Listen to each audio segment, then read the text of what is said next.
ಯಾರ ಪರವೂ ಅಲ್ಲ, ಯಾರ ವಿರುದ್ಧವೂ ಅಲ್ಲ.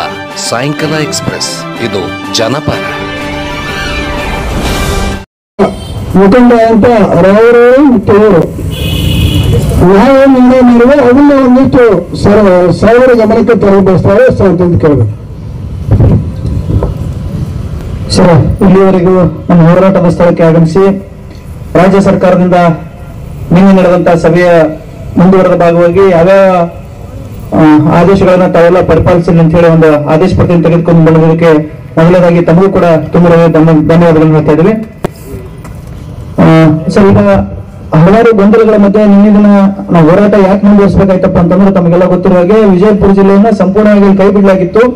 ಅದೇ ರೀತಿಯಾಗಿ ಇಲ್ಲಿ ಕೂಡ 3 ಹಂತದ ಸಕ್ಕರೆ ಕಾರ್ಖಾನೆ ಇಳುವರಿಗಿದೆ ಸರ್. ಒಂದು ತುಂಬಾ ಕಡಿಮೆ ಇದೆ, ಒಂದು ಮಧ್ಯಮ ಇದೆ, ಒಂದು ತುಂಬಾ ಹೈ ಇದೆ. ಈಗ ತಾವು ಹೇಳಿದ ಪ್ರಕಾರ 11.25 ಬಂತಪ್ಪ ಅಂತಂದ್ರೆ 3,300 ರೂಪಾಯಿ ಕೊಡ್ಬೋದು ಅಂತ ಹೇಳಿದ್ರಿ. ಅದಕ್ಕಿಂತ ಸ್ವಲ್ಪ ಕಡಿಮೆ ಅಂದ್ರೆ 3,200 ಕೊಡ್ಬೇಕಂತ ಹೇಳಿದ್ರಿ. ಈಗ ನಮ್ಮ ಪ್ರಶ್ನೆ ಇರೋದು, ನಮ್ಮ ವಿಜಯಪುರ ಜಿಲ್ಲೆಯಲ್ಲಿ ನೀವು ಆಗಾಗಲೇ ಹೇಳಿದಂತೆ 9.9 ಬರ್ತಾ ಇದೆ ಅಂತ ಹೇಳ್ತಾ ಇದ್ರಿ. ಆ 9.9 ಬರ್ತಪ್ಪ ಅಂತಂದ್ರೆ ಆಯಾ ಕಾರ್ಖಾನೆಗಳಿಗೆ ಎಷ್ಟು ಬರ್ತದೆ ಅನ್ನೋದು ಒಂದು ಕ್ಲಾರಿಫಿಕೇಶನ್ ಬೇಕಾಯ್ತು ಸರ್ ನಮ್ಗೆ.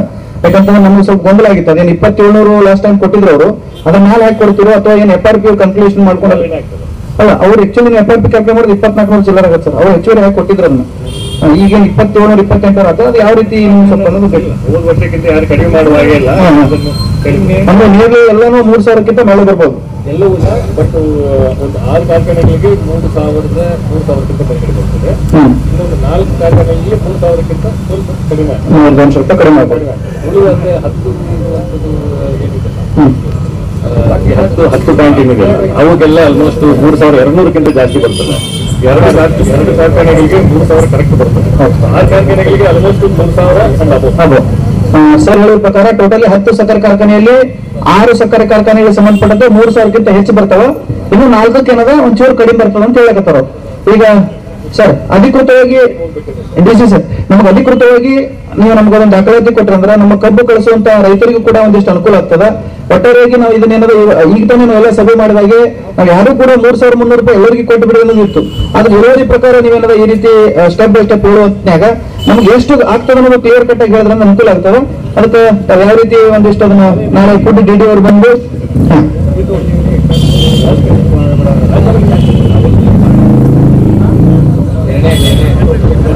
ಸರ್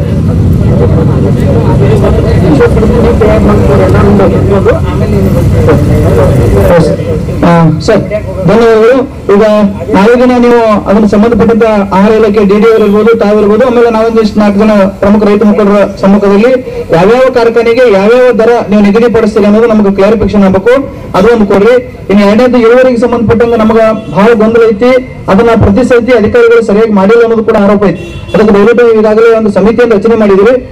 ನಮಗೆ ಹಳೆ ಇಳುವರಿಗಿಂತ ಈ ಇಳುವರಿ ಮೇಲೆ ಕೊಟ್ಟರೆ ಚಲೋ ಆಗ್ತದೆ ಅನ್ನೋದು ಇವತ್ತು ಪ್ರೆಸೆಂಟ್ ಏನ್ ನಡೆದ ಆ ಇಳುವರಿ ಮೇಲೆ ಕೊಟ್ಟರೆ ಚಲೋ ಆಗ್ತದೆ ಅನ್ನೋದು ನಮ್ಮ ರೈತ ಬಾಂಧವರ ಅಭಿಪ್ರಾಯ ಐತಿ. ನೀವೇನಾದ್ರೂ ಸಾಧ್ಯ ಐತಿತ್ತಪ್ಪ ಅಂತಂದ್ರೆ ನಾವು ನೋಡಿದಾಗ ಆ ಶುಗರ್ ಫ್ಯಾಕ್ಟರಿಗೆ ಹೋಗಿ ಅಲ್ಲೇ ಇಳುವರಿ ಕ್ಯಾಲ್ಕುಲೇಷನ್ ಮಾಡಿ ಅದ್ರ ಪ್ರಕಾರ ಕೊಟ್ಟರೆ ಸಾಧ್ಯ ಆಗ್ತದೆ ಅಂತ ಒಂದು ವಿಚಾರ ಸರ್. ಇನ್ನ 2ನೇದು, ಈಗಾಗಲೇ ಮೊನ್ನೆ ಶಿವಾನಂದ ಪಾಟೀಲ್ರು ಕಳೆದ ವರ್ಷ ಏನ್ ಹೇಳಿದ್ರು 12 ಸಕ್ಕರೆ ತೂಕ ಯಂತ್ರಗಳನ್ನ ಸರ್ಕಾರದಿಂದ ನಾವು ಕರ್ನಾಟಕದ ಕೊಡ್ಲಾಕತ್ತೀವಿ. ಅದರಲ್ಲಿ ವಿಶೇಷವಾಗಿ ವಿಜಯಪುರಕ್ಕೆ 3 ಕರೆಂಟ್ ಕಟ್ಟಗಳು ಕೊಡ್ತೀವಿ ಅಂತ ಹೇಳಿದ್ರು, ಡಿಜಿಟಲ್ ಕಾಟನ್ನ. ಅದು ಇಲ್ಲಿವರೆಗೂ ಕೂಡ ಇಂಪ್ಲಿಮೆಂಟ್ ಆಗಿಲ್ಲ. ತಾವು ಕೂಡ ಒಂದು ಪ್ರಪೋಸಲ್ ಅದನ್ನ ರಿಮೈಂಡ್ ಮಾಡ್ತಿರೋ ಏನ್ ಮಾಡ್ತಿರೋ ಅದನ್ನ ಸ್ವಲ್ಪ ಮಾಡಿ ಸರ್. ಅದನ್ನ ಫಾಲೋ ಅಪ್ ಆಯ್ತಂದ್ರೆ ಮುಂದಿನ ವರ್ಷ ಆದ್ರೆ ಅನುಕೂಲ ಆಗ್ತದೆ ಅನ್ನೋದು ಒಂದು ವಿಚಾರ. ಇಷ್ಟು ಪ್ರಮುಖ ಬೇಡಿಕೆಗಳು. ಅದಕ್ಕೆ ಈಗಾಗಲೇ ತಾವೆಲ್ಲರೂ ಸಹಕಾರ ಮಾಡಿದಿರಿ ಸರ್. ಆಮೇಲೆ ಪೇಮೆಂಟ್ 14ನೇ ದಿವಸಕ್ಕೆ ಆಗ್ಬೇಕಂತ ಈಗಾಗಲೇ ಮೊನ್ನೆ ನಾವು 2-3 ಸಭೆಯಲ್ಲಿ ಕೂಡ ನೀವು ಅಚ್ಚುಕಟ್ಟಾಗಿ ಹೇಳಿದಿರಿ, ಮುಖ್ಯಮಂತ್ರಿಗಳು ಹೇಳಿದಾರೆ, ನಾವು ಕೂಡ ಕೇಳ್ಕೊಟ್ ಬಂದೀವಿ. ಪ್ರತಿ ವರ್ಷ ಇದೇ ಆಗ್ತದೆ, ಆದ್ರೂ ಕೂಡ 7 ತಿಂಗಳು 8 ತಿಂಗಳು ಹೋಗ್ತದೆ. ಅದು ಆಗ್ಬಾರ್ದು.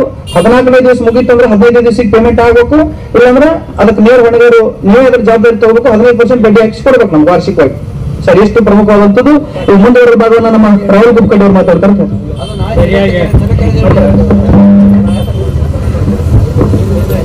ಈಗಾಗಲೇ ಮಾನ್ಯ ಜಿಲ್ಲಾಧಿಕಾರಿ ಸಾಹೇಬರು ಈಗ ನಿಮ್ಮ ದರದ ಬಗ್ಗೆ ಹೇಳಿದ್ರು. ನಿಮ್ಮ ರೈತರಿಗೆಲ್ಲ ಗಮನಕ್ಕೆ ಬಂದೈತೆ. ಆದ್ರೆ ಇಷ್ಟು ರೇಟ್ ಇನ್ನೂ ನಮಗೆ ತೃಪ್ತಿ ಇಲ್ಲ. ಯಾಕಂತಂದ್ರೆ ಒಂದ್ ನಿಮಿಷ ತಡ್ರಿ, ಒಂದ್ ನಿಮಿಷ ತಡ್ರಿ. ಈಗ ಏನಾಗೈತಂದ್ರ ನಾವು ಹೋರಾಟನ ಮುಂದುವರಿಸ್ಬೇಕು, ಇಲ್ಲ ನಮಗೆ ಬೇಡಿಕೆ ಬೇಕಂತ ನಮ್ದಿಲ್ಲ ಐತಿ. ಯಾಕಂದ್ರೆ ಈಗ ಕಬ್ಬು ನಮ್ದೀಗ ಬಂದೈತಿ, ಕಾರ್ಮಿಕರು ಬಂದಾರ, ಕಾರ್ಮಿಕರು ನಮ್ಮವ್ರು ಅವ್ರನ್ನ ನೋಡ್ಬೇಕಾಗೈತಿ. ಅದಕ್ಕಾಗಿ ಮಾನ್ಯ ಜಿಲ್ಲಾಧಿಕಾರಿ ಸಾಹೇಬರಿಗೆ ಏನಂದ್ರೆ, ಸರ್ ಈಗೇನು ನಾವು ರಿಕವರಿ ಮಾಡೋಕೆ ಹೇಳಿದ್ರಲ್ಲ ಸರ್, ಇವಾಗ ನಮ್ದೊಂದು ಹೇಳೋದೇನೆಂದ್ರೆ, ಹೋದ ಸರಿ ಅಂತೂ ರಿಕವರಿ ಫ್ಯಾಕ್ಟ್ರಿ ಮಾಡಿದ್ರು, ಈ ಸರಿ ತಾವೇ ಮಾಡ್ತಾ ಇದ್ದಾರೆ. ಈಗ ನಾವು ಏನ್ ಕಬ್ಬ ಬರ್ತಲ್ ಪಡೆದಾಗ 10.25 ರಿಕವರಿ ಬರ್ತೈತಲ್ರಿ, ಆ ಕಬ್ಬನ್ನು ತಗೊಂಡು ಆ ರೇಟ್ ಕೊಟ್ಟರೆ ನಮ್ಗೆ ಅನುಕೂಲ ಆಗ್ತದೆ ಸರ್. ಅದನ್ನ ತಾವೀಗ ಮಾಡ್ಬೋದು. ಹಿಂದಿಂದ ಅದು ಸಕ್ರಿಯ ಮಾಡ್ಕೊಂಡು ಹೋಗಿದಾರ, ಎಲ್ಲ ಮುಗಿದೋಗಿತ್ತು ಸರ್. ಅದು ಈಗ ಪ್ರೆಸೆಂಟ್ ಐತಿ, ಕಬ್ಬಿನ ಐತಿ ನಿಮ್ದಲ್ಲಿ. ಆ ರಿಕವರಿ ಕಬ್ಬನ್ ಚೆಕ್ ಅವರೇ ಮಾಡ್ತಾರ. ಆ ರಿಕವರಿ ಕಬ್ಬು ತಗೊಂಡು ಬಿಡ್ಲಿ ಅವರು.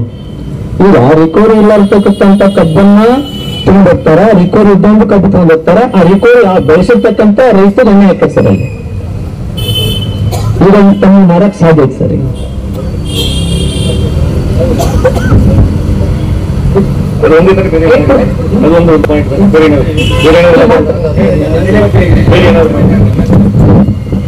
ಸರ್, ಈಗ ನಾವೆಲ್ಲ ರೈತ ಮುಖಂಡರು ಕುತ್ಕೊಂಡು ಒಂದು ಡಿಸಿಷನ್ ಬಂದಿವಿ ಸರ್.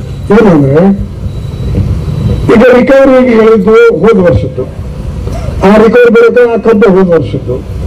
ಈಗ ನಾವು ರಿಕವರಿ ಡಿಕ್ಲೇರ್ ಮಾಡೋದು ಈ ವರ್ಷದ್ದು, ಇದು ಡಿಕ್ಲೇರ್ ಮಾಡೋದು ಹೋದ ವರ್ಷದ್ದು. ಇದು ಕನ್ಫ್ಯೂಷನ್ ಏನು ಮಾಡಬೇಡ. ನಾವು ಹೇಳ್ತಾ ಇದ್ದೀವಿ, ನೀವು ಸೀಸನ್ ಆರಂಭಿಸ್ತಾರೆ. ಈಗ ಎಲ್ಲ ಫ್ಯಾಕ್ಟರಿಯವರು ಓನರ್ಸ್ ಕರೀದಿ, ರೈತರನ್ನ ಬೇಕಾದ್ರೆ ಕರೀದು, ಜಡ್ಪೆ ಮಾಡೋದಿಲ್ಲ, ಕರೆದು 10.25 ರಿಕವರಿ ಮಿನಿಮಮ್ ಮ್ಯಾಂಡೇಟ್ರಿ. ಇದು ಎಲ್ಲ ಕಾರ್ಖಾನೆ ಮ್ಯಾಂಡೇಟ್ರಿ. ಇದು ಅದಕ್ಕಿಂತ ಕೆಳಗೆ ಯಾರು ಕಡಿಯೋಂಗಿಲ್ಲ. ಅಕಸ್ಮಾತ್ ಕಡಿದ್ರೆ ಅವ್ರ ಜವಾಬ್ದಾರಿ 10-25 ಬರುವಂತ ರಿಕವರಿಗೆ ರೊಕ್ಕ ಅವ್ರು ಕೊಡಬೇಕು. ರಿಕವರಿ ನೋ ರಿಕವರಿ ಅನ್ನುವಂತ ಇಲ್ಲ. ರಿಕವರಿ ನೋ ಅನ್ನುವಂಗೆ ಯಾವ ಪತ್ರ ಕಿಂಗ್ ಅನ್ನೋದಿಲ್ಲ. ಅವ್ರು ಕಡಿಬೇಕಾದ್ರೆ 10.25 ಏನು FRP ನಾನು ಪ್ರಕಾರ ಏನು ನಿಗದಿ ಮಾಡಿ ಅವ್ರ ಪ್ರಕಾರ ಅವ್ರು ಕಡಿಬೇಕು. ಅಕಸ್ಮಾತ್ ನೋ ರಿಕವರಿ ಕರೆ ಅವ್ರು ಜವಾಬ್ದಾರಿ. ಅವರು ಆ ಲೋ ರಿಕವರಿನ ಆ ರೊಕ್ಕ ಅವ್ರು ಕೊಡ್ಬೇಕು. ನಾವು ಲೋ ರಿಕವರಿ ಅಂದು ನಮ್ಗೆ ಸಿನ್ಸಿಯರ್ ಮಂದಿಗೆ ಮೋಸ ಮಾಡುವಂಗಿಲ್ಲ. ಇದು ನಮ್ಗೆಲ್ಲರೂ ಒಕ್ಕರು ನೀರೇ ಇವತ್ತು ನಾವು ಇಂಪ್ಲಿಮೆಂಟ್ ಆಗಬೇಕು.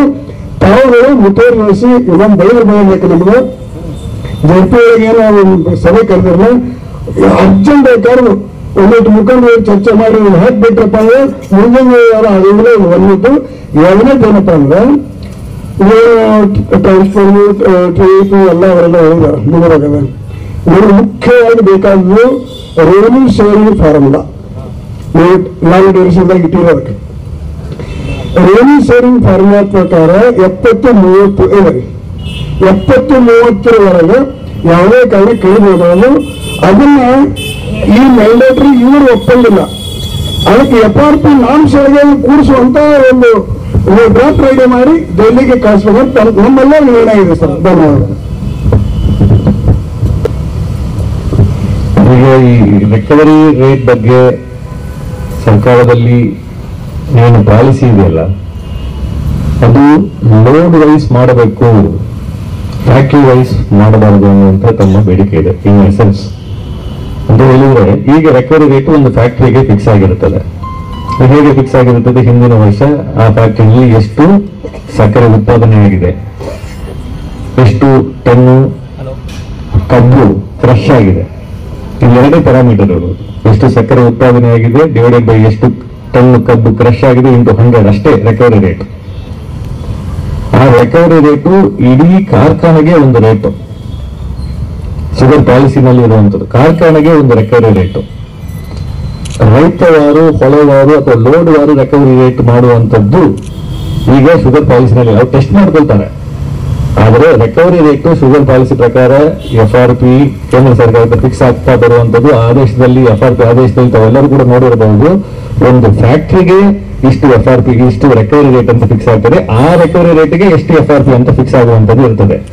ಆ ಒಂದು ಮಾನದಂಡವನ್ನು ಇಟ್ಟುಕೊಂಡೇ ಈ ಆದೇಶವನ್ನು ಮಾಡಿಕೊಟ್ಟಿದ್ದಾರೆ. ಯಾಕಂದ್ರೆ ಈ ಮಧ್ಯದಲ್ಲಿ ಆ ಒಂದು ಫಾರ್ಮುಲಾವನ್ನು ಬದಲಾವಣೆ ಮಾಡಲಿಕ್ಕೆ ಸಾಧ್ಯ ಆಗುವುದಿಲ್ಲ. ಅದನ್ನು ಈಗಲೇ ಹೇಳ್ಬಿಡ್ತೇನೆ, ಅದು ಸಾಧ್ಯ ಆಗುವುದಿಲ್ಲ ಈಗ ಈ ವರ್ಷದಲ್ಲಿ. ಅದೇ ರೀತಿ ರೆವೆನ್ಯೂ ಶೇರಿಂಗ್ ಫಾರ್ಮುಲಾದಲ್ಲಿ ಬೇರೆ ಬೇರೆ ಬೈ ಪ್ರಾಡಕ್ಟ್ಸ್ ಬರ್ತದೆ, ಎಥನಾಲ್ ಬರ್ತದೆ, ಮೊಲಾಸಿಸ್ ಬರ್ತದೆ, ಸ್ಪಿರಿಟ್ ಬರ್ತದೆ, ಎಲೆಕ್ಟ್ರಿಸಿಟಿ ಉತ್ಪನ್ನ ಕೋಜನ್ ಆಗ್ತದೆ. ಇವೆಲ್ಲವೂ ಕೂಡ ಏನು ಆದಾಯ ಬರ್ತದೋ ಅದರಲ್ಲಿ ರೆವೆನ್ಯೂ ಶೇರಿಂಗ್ ಫಾರ್ಮುಲಾ ಬೇಕು. ಅದನ್ನು ಕೂಡ FRP ನಲ್ಲೇ ಸೇರಿಸಬೇಕು ಅನ್ನುವಂಥದ್ದು ಮೊತ್ತ ಏನಿದೆ ಅದನ್ನು ಕೂಡ ಪಾಲಿಸಿ ಡಿಸಿಷನ್ ಅಲ್ಲಿ ಬರಬೇಕು. ಈಗ ರಿಕವರಿ ರೇಟು ಕ್ಯಾಲ್ಕುಲೇಷನ್ ಸಿಂಪಲ್ ಒಂದು ಫ್ಯಾಕ್ಟರಿಗೆ ಲಾಸ್ಟ್ ಇಯರ್ ಎಷ್ಟು ಟೋಟಲ್ ಶುಗರ್ ಉತ್ಪಾದನೆ ಆಗಿದೆ ಡಿವೈಡೆಡ್ ಬೈ ಟೋಟಲ್ ಕ್ರಶ್ಡ್ ಎಷ್ಟು ಕಬ್ಬು ಕ್ರಶ್ ಆಗಿದೆ ಇಷ್ಟೇ ರಿಕವರಿ ರೇಟ್ ಅದರಲ್ಲಿ ಇಂಟು 100 ಅಷ್ಟು ಪರ್ಸೆಂಟೇಜ್ ರಿಕವರಿ ರೇಟ್ ಅಂತ ಫಿಕ್ಸ್ ಆಗುವಂಥದ್ದು. ಈಗ ಲೋಡ್ ವಾರು ರಿಕವರಿ ರೇಟ್ ಮಾಡಬೇಕು ಅಥವಾ ಹೊಲದಲ್ಲಿ ಚೆಕ್ ಮಾಡಿಕೊಂಡು ಪ್ರತಿಯೊಬ್ಬ ರೈತರಿಗೂ ಈಗ ಏನಾಗ್ತದೆ ಒಂದು ಫ್ಯಾಕ್ಟರಿನಲ್ಲಿ ಕೊಡುವಂತಹ ಕಬ್ಬು ಅಷ್ಟು ಕಬ್ಬಿನ ರೈತರಿಗೂ ಕೂಡ ಒಂದೇ ದರ ಸಿಗ್ತದೆ, ಒಂದೇ ದರ ಸಿಗ್ತಾ ಇದೆ, ಅದರಲ್ಲಿ ತಾರತಮ್ಯ ಇಲ್ಲ.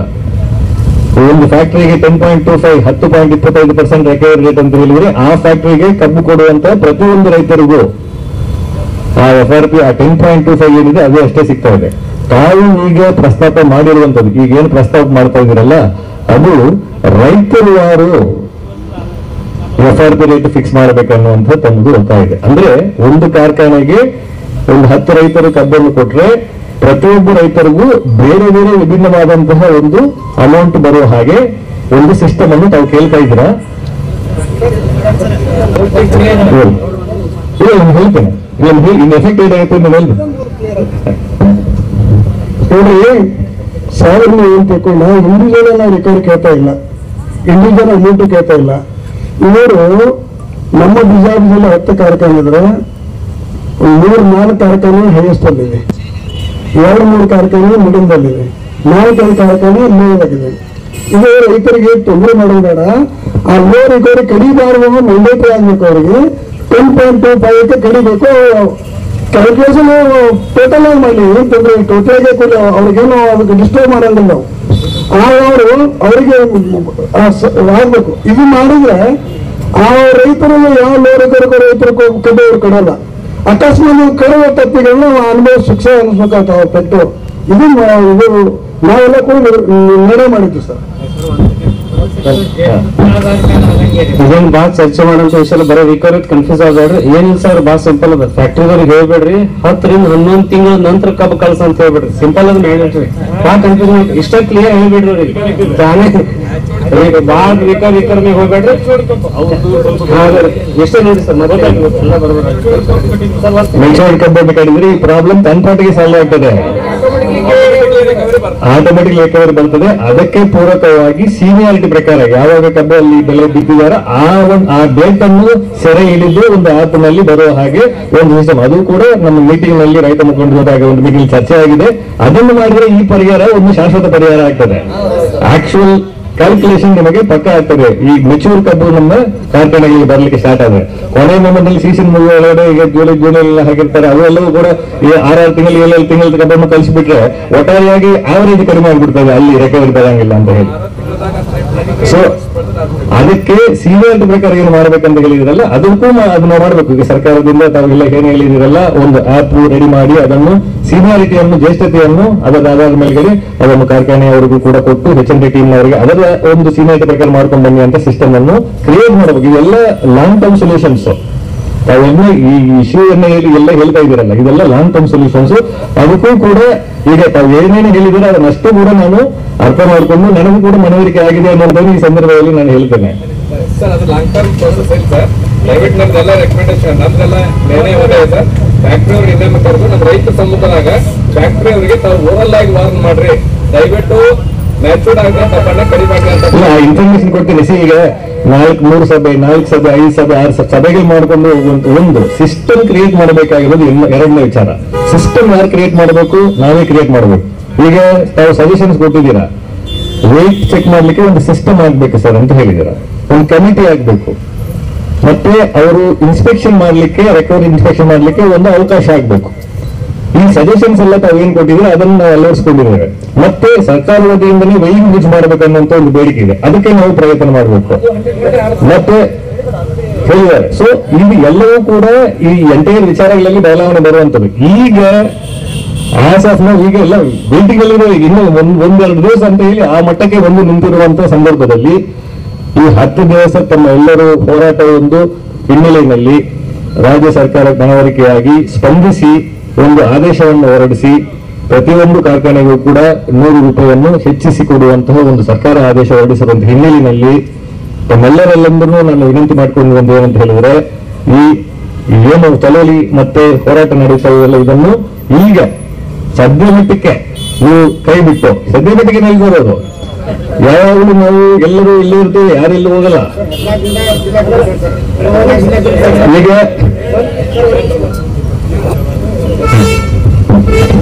ಸದ್ಯ ಮಟ್ಟಿಗೆ ಬಿಡ್ಬೇಕಾದ್ರೆ ಸರ್ ಸರ್ಕಾರ ಇದೇ ತರ ಬೆಂಬಲ ಬೆಲೆ ಘೋಷಣೆ ಮಾಡಿತ್ತು. ಅದು ಸದ್ಯಕ್ಕೆ ಇಲ್ಲಿ ತರ ಬಂದಿರೋದು. ಅವ್ರು ನೆಕ್ಸ್ಟ್ ಏನ್ ಹೇಳಿದ್ರು, ಫ್ಯಾಕ್ಟ್ರಿ ಅವ್ರು ಕೋರ್ಟಿಗೆ ಹೋದ್ರು, ಸ್ಟೇ ತಗೊಂಡ್ರು, ಏನೆಲ್ಲ ಹೋದ್ರು. ಇವತ್ತು ಸರಿಸುಮಾರು ಸಾವಿರಾರು ರೈತರು ಬೀದಿ ಹೋರಾಟ ಮಾಡಿ ಏನೋ ನೆಮ್ಮದಿಯಿಂದ ಖುಷಿ ಆಚರಣೆ ಮಾಡಾಕ್ತಾರೆ. ಈಗ ನೀವು ಹೋರಾಟ ವಿದ್ಯುತ್ ತಕ್ಕೋತೀವಿ. ಮತ್ ನಾಳೆ ಫ್ಯಾಕ್ಟ್ರಿ ಅವರು ಸ್ಟೇ ತಗೊಂಡ್ರು, ಕೋರ್ಟಿಗೆ ಹೋದ್ರಪ್ಪ ಅಂದ್ರೆ ಜವಾಬ್ದಾರಿ ಯಾರು ಸರ್? ಸರ್ಕಾರ ಮೇಲಂತೂ ನಮಗೆ ಒಟ್ಟ ನಂಬಿಕೆ ಇಲ್ಲ.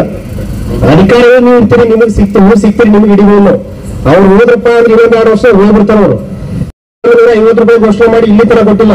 ಯಾರು ಜವಾಬ್ದಾರಿ ಇರುತ್ತೆ? ಈಗ ಚೆಕ್ ಮಾಡ್ತೀವಿ ಹೇಳ್ತೀರಿ, ಯಾವಾಗ ಚೆಕ್ ಮಾಡ್ತೀವಿ ಅನ್ನೋ ನಿಖರವಾದ ಡೇಟ್ ಹೇಳಿ ಸರ್. ಈಗ ಸುಮ್ಮನೆ ಈ ಫ್ಯಾಕ್ಟ್ರಿ ಅವರು ಏನ್ ಮಾಡ್ತಾರ, ಏನ ಸಕ್ಕರೆಯಾಗ ಬಿಟ್ಟು ಚಾ ಪುಡ ತಗೊಂಡ್ರತ್ತ ಹಂಗ್ ಮಾಡ್ತಾರ. ಈಗ ನೀವು ಸದ್ಯಕ್ಕೆ ಹೋಗತ್ ಹೇಗೆ ಹಿಂದಾಡಿ ಕೈ ಎತ್ತರಪ್ಪ ಅಂದ್ರೆ ನಾವು ಇಷ್ಟು ದಿನ ಕೂತ್ರು ವ್ಯರ್ಥ ಆಗ್ತದೆ ಸರ್. ಒಂದ್ ದಿನ ಹೋರಾಟ ಮಾಡ್ಬೇಕಪ್ಪ ಅಂದ್ರೆ ಅಹೋರಾತ್ರಿ ಗೈಲಿ ಮಾಡ್ಬೇಕಪ್ಪ ಅಂದ್ರೆ ನಿಮ್ ಸಿಬ್ಬಂದಿ ಕೇಳಿಸ್ರ ಎಷ್ಟು ಹೈರಾಣ ಐತೆ ಅನ್ನೋದು. ಹೋರಾಟ ಮಾಡೋದು ಸುಮ್ಮನೆ 1 ದಿನ 2 ದಿನ ಲೆಕ್ಕಕ್ಕೆ ಹೋಗ್ತೇವೆ, ಅದು 1 ದಿನ ಕಳಿಬೇಕಪ್ಪ ಅಂದ್ರೆ ಬಹಳ ಹೈರಾಣ ಸರ್. ನೀವು ಸಂಪೂರ್ಣ ಭರವಸೆ ಕೊಡ್ಬೇಕು. ಈಗೇನು ಕೊಟ್ಟಿರಲ್ಲ, ನಿಮಗೇನು ಫ್ಯಾಕ್ಟರಿ ಕೊಟ್ಟಿದ್ದು, ಸರ್ಕಾರ ಕೊಟ್ಟಿದ್ದು ಅದೇನು ದೊಡ್ಡ ಮೊತ್ತ ಅಲ್ಲ, ಅತಿ ಕಡಿಮೆ ಮೊತ್ತದು. ಈಗ ಅಷ್ಟಕ್ಕೆ ಖುಷಿ ಆಗಕತ್ತೀವಿ. ಈಗ ಅನಿವಾರ್ಯ ಯಾಕಪ್ಪ ಅಂದ್ರೆ ನಮಗ್ ಕಬ್ಬು ಬೀಸೋದು ಕಟಾವಿ ಬಂದಾವ. ಅನಿವಾರ್ಯ ಈಗ ಇಲ್ಲ ಮಾಡ್ತೀರಿ ನೀವು, ನಮ್ಮ ಅಪೋಸಿಟ್ ನಮ್ಮ ರೈತರನ್ನ ಎತ್ತಿ ಕಟ್ಟಿಬಿಡ್ತೀರಿ. ನಮ್ಮಲ್ಲೇ ಜಗಳ ಚೆನ್ನಾಗಿ ಬರ್ತೈತಿ. ಈಗ ಅದಕ್ಕೆ ಹೂ ಒಂದೇವಿ. ನೀವು ಒಂದು ಭರವಸೆ ಸರ, ನಾಳೆ ಫ್ಯಾಕ್ಟರಿ ಅವರು ಏನೇ ಸ್ಟೇ ಹೋದ್ರು 14 ದಿನ ಬಿಲ್ ಕೊಡ್ಲಿಲ್ಲಪ್ಪ ಅಂದ್ರೆ, ನಮಗೇನು ರೈತರಿಗೆ ಕಾಣಿಸ್ಬೇಕತ್ರಪ್ಪ ಅಂದ್ರೆ ನಾವು ಏನ್ ಮಾಡ್ತೀವಿ ಅನ್ನೋದು ಅದು ಮುಂದೆ ಊಹೆಗೂ ಮೀರಿದ್ದದು. ಅದಕ್ಕೆ ನೀವು ಜವಾಬ್ದಾರಿ ತಗೊಂಡ್ರಲ್ಲ, ನೀವು ಮೇಲೆ ಸಂಪೂರ್ಣ ಭರವಸೆ ಅದ. ನಿಮ್ ಮಾತು ಕೇಳ್ತೀವಿ, ಈ ಹೋರಾಟ ಕೈ ಬಿಡ್ತೀವತ್ತ ನೀವು ನಮಗೆ ಹೇಳ್ಬೇಕು.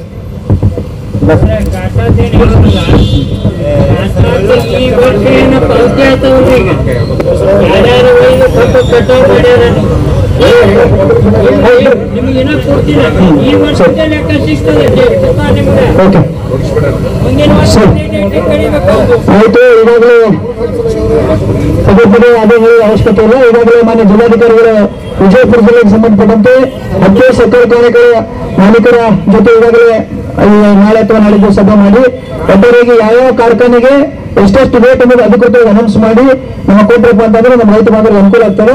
ಅದೇ ರೀತಿಯಾಗಿ ನಮ್ಮ ಎಲ್ಲ ಮುಖಂಡರು ಹೇಳಿದ ಪ್ರಕಾರ 14ನೇ ದಿವಸಕ್ಕೆ ಪೇಮೆಂಟ್ ಏನಾಗಬೇಕು ಅದ್ರ ಬಗ್ಗೆ ಸ್ವಲ್ಪ ತಾವು ಕೂಡ ಅತ್ಯಂತ ಕಾಳಜಿ ವಹಿಸಬೇಕು. ಇನ್ನು ಖಾತೆಯಲ್ಲಿ ತೂಕದಲ್ಲಿ ಮೋಸ ಆಗ್ಲಾಗತ್ತದ, ಅದನ್ನು ಕೂಡ ತಾವು ಗಮನ ಹರಿಸಬೇಕು. ಈ ಇಳುವರಿಗೆ ಸಂಬಂಧಪಟ್ಟಂಗೆ ನಮ್ಮ ರೈತ ಮುಖಂಡರು ಈಗಾಗಲೇ ಟೀಮ್ ಮಾಡಿದ್ರಲ್ಲ, ನಮ್ಮ ನೇತೃತ್ವದಲ್ಲಿ ಒಂದಿಷ್ಟು ತಪಾಸಣೆ ಆದ್ರೆ ಆ ನಮಗೆ ನೈಜತೆ ಗೊತ್ತಾಗ್ತದೆ ಅನ್ನೋದು ಒಂದು ಇಷ್ಟು ಪ್ರಮುಖ ಬೇಡಿಕೆಗಳು. ಇದನ್ನ ದಯವಿಟ್ಟು ತಾವೆಲ್ಲರೂ ಕೂಡ ನಿರ್ಣಯವನ್ನ ಮಾಡ್ಬೇಕಂತ ಹೇಳಿ ತಿಳಿಸ್ತಾ ಈಗೆಲ್ಲ ಹಿರಿಯರು ಮುಗಿಸಿದ್ರು ತಗೊಂಡು ಆದೇಶ ತಗೊಂಡ್ರೆ ಎಲ್ಲ ಮುಗಿಸ್ಬಿಡೋ ಹೊರಗೆ. ಓಕೆ, ಈಗೆಲ್ಲ ಮಾತಾಡ್ತಾರೆ ಎಲ್ಲ ಹಿರಿಯರ ಒಂದು ಮಾರ್ಗದರ್ಶನ ಮೇರೆಗೆ ಹಾಗೂ ಎಲ್ಲ ಇಲ್ಲಿವರೆಗೆ ನಾವು ಚರ್ಚೆ ಮಾಡಿರೋ ಹಾಗೆ ಮಾನ್ಯ ಜಿಲ್ಲಾಧಿಕಾರಿಗಳಿರ್ಬೋದು ಕೂಡ ಈಗ ಇದನ್ನ ಕನ್ಕ್ಲೂಷನ್ ನಮ್ಮ ರಾಜ್ಯ ಪ್ರಧಾನ ಕಾರ್ಯದರ್ಶಿ ರಾಹುಲ್ ಕುರ್ಕೋಟಿ ಅವರು ಕೊಟ್ಟು ಎಲ್ಲರೂ ಸಿಹಿ ಹಂಚಿ ಸಂಭ್ರಮಾಚರಣೆ ಮಾಡಿ ಇದನ್ನ ಎಲ್ಲಿಗೆ ಮುಗಿಸೋಣ. ಈಗ ಮಾತಾಡ್ತಾರೆ ಕರ್ನಾಟಕ ರಾಜ್ಯ ರೈತ ಸಂಘಕ್ಕೆ, ಕಬ್ಬು ಬೆಳೆಗಾರರ ಹೋರಾಟಕ್ಕೆ ಇವತ್ತು ನಮ್ಮ ಜಿಲ್ಲೆಯ ಜಿಲ್ಲಾಧಿಕಾರಿಗಳು ವಿಶೇಷ ಕಾಳಜಿಯನ್ನು ವಹಿಸಿ ಬಿಜಾಪುರ ಜಿಲ್ಲೆಯ ರೈತರ ಬಗ್ಗೆ ಅಪಾರ ಕಾಳಜಿಯನ್ನು ಇಟ್ಕೊಂಡು ಸತತವಾಗಿ 3 ಮೀಟಿಂಗ್ ಅನ್ನು ಮಾಡಿದ್ರು. ಅವರು ಸಾಕಷ್ಟು ಪ್ರಯತ್ನ ಪಡೋದ್ರಿಂದ ಹಾಗೂ ನಮ್ಮ ಹೋರಾಟದ ಫಲದಿಂದ ಎಲ್ಲ ಸಂಘಟನೆಗಳು ಇವತ್ತು ಮಾಧ್ಯಮದ ಮಿತ್ರರು ಅವರೆಲ್ಲರ ಸಹಾಯ ಸಹಕಾರ, ಎಲ್ಲರೂ ಪೊಲೀಸ್ ಅಧಿಕಾರಿ ಸಿಬ್ಬಂದಿಯವರು, ಯಾಕಂದ್ರೆ ಬಿಜಾಪುರ ಜಿಲ್ಲೆ ಬಹಳ ಶಾಂತ ರೀತಿಯಿಂದ ಎಲ್ಲಿ ನಾವು ಮಾನ್ಯ ಜಿಲ್ಲಾಡಳಿತ ಹಾಗೂ ಪೊಲೀಸ್ ಇಲಾಖೆಯವರ ಮೇಲೆ ಅಪಾರವಾದ ನಂಬಿಕೆ ಇಟ್ಕೊಂಡು ಬೇರೆ ಜಿಲ್ಲೆಯಲ್ಲಿ ಯಾವ ರೀತಿ ಗಲಾಟೆ ನಮ್ಮ ಜಿಲ್ಲೆಯಲ್ಲಿ ಶಾಂತ ರೀತಿಯಾಗಿ ಒಂದು ನಮ್ಮ ಹಕ್ಕಿಗಾಗಿ ಹೋರಾಟ ಮಾಡಿದ್ವಿ. ಆದ್ರೆ ಇನ್ನೂ ಹೆಚ್ಚಿಗೆ ಬರಬೇಕಾಗಿತ್ತು, ನಿರೀಕ್ಷೆ ಇತ್ತು. ಈ ಸಭೆ ರಿಕವರಿಯಲ್ಲಿ ಮಾನ್ಯ ಜಿಲ್ಲಾಧಿಕಾರಿ ಸಾಹೇಬರು ಮುತುವರ್ಜಿ ವಹಿಸಿದ್ರೆ ಮುಂದಿನ ಸರಿ ಆದ್ರೂ ಅದಕ್ಕಿಂತ ಹೆಚ್ಚಿನ ಬೆಲೆ ಸಿಗ್ತೈತೆ ಅಂತಕ್ಕಂಥ ಆಶಾಭಾವನೆ ಇಟ್ಕೊಂಡು ಇವತ್ತಿನ ಎಲ್ಲ ಹೋರಾಟದಲ್ಲಿ ಭಾಗವಹಿಸಿರ್ತಕ್ಕಂಥ ಕನ್ನಡ ಪರ ಸಂಘಟನೆಯವರು, ದಲಿತ ಪರ ಸಂಘಟನೆಯವರು, ವಕೀಲ ಸಂಘದವರು, ವಿದ್ಯಾರ್ಥಿ ಪರಿಷತ್ದವರು, ಎಲ್ಲಾ ಸಂಘ ಸಂಸ್ಥೆಯವರು, ಕಿಸಾನ್ ಸಂಘದವರು, ಭಾರತೀಯ ಕಿಸಾನ್ ಸಂಘದವರು ಎಲ್ಲರೂ ಕೂಡ ಈ ನಮ್ಮ ಹೋರಾಟಕ್ಕೆ ಬೆಂಬಲ ಕೊಟ್ಟ ಈ ಹೋರಾಟದ ಜಯ ಸಿಕ್ಕಂದಾಗೈತಿ.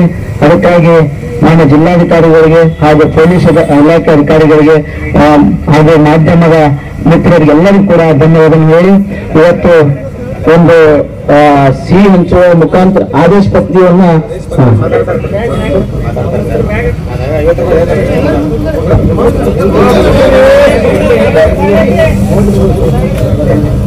Side side